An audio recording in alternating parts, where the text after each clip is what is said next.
The anatomy of a disaster.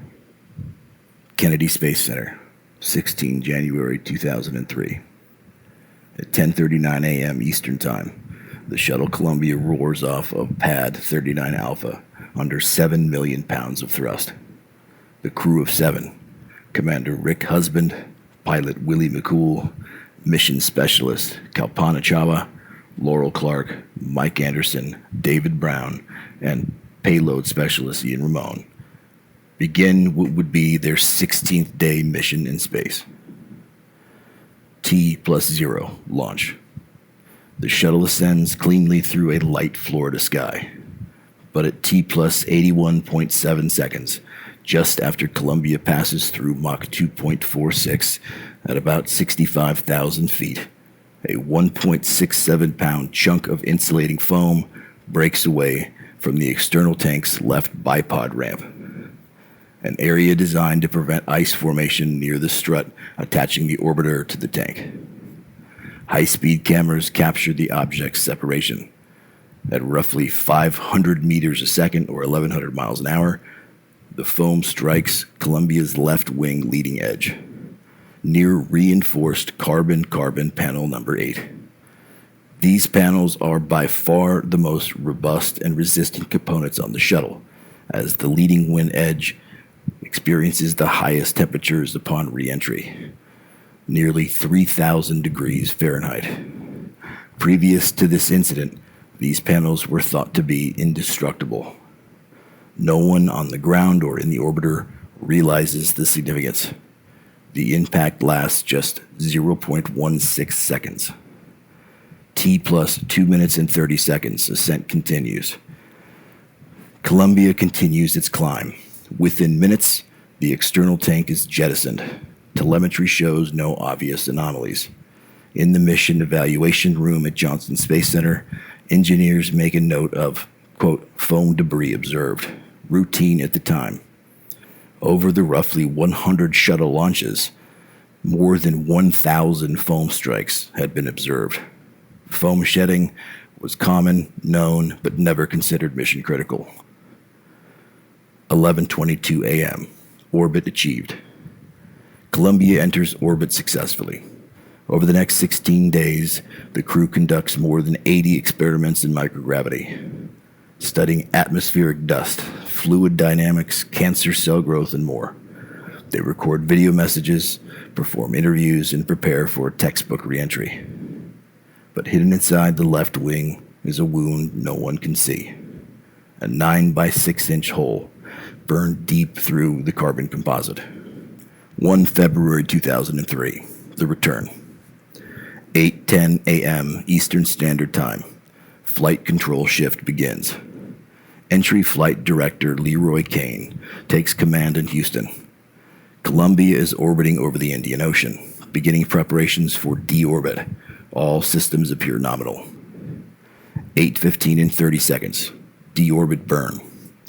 Commander Husband initiates the burn with the OMS, or Orbital Maneuvering System engines. The 2-minute, 38-second maneuver slows the shuttle enough to begin atmospheric descent. Essentially, the shuttle slows down enough to begin to fall out of its orbital path.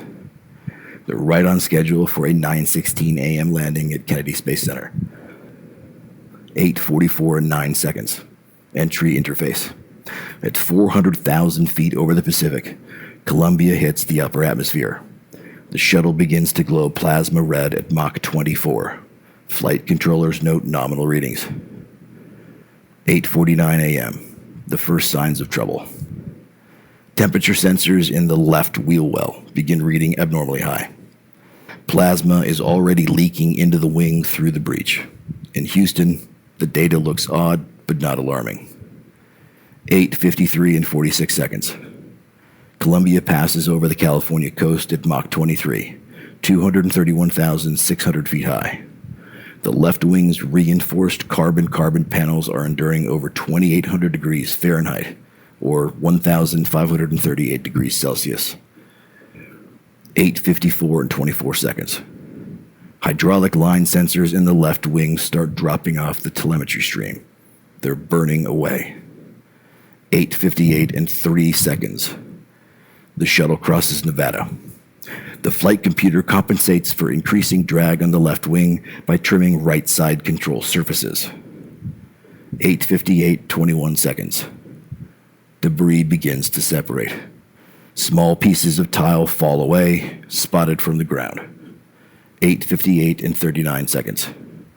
A master alarm flashes. Tire pressure left gear. Commander Husband responds, Roger, and cuts off mid-sentence.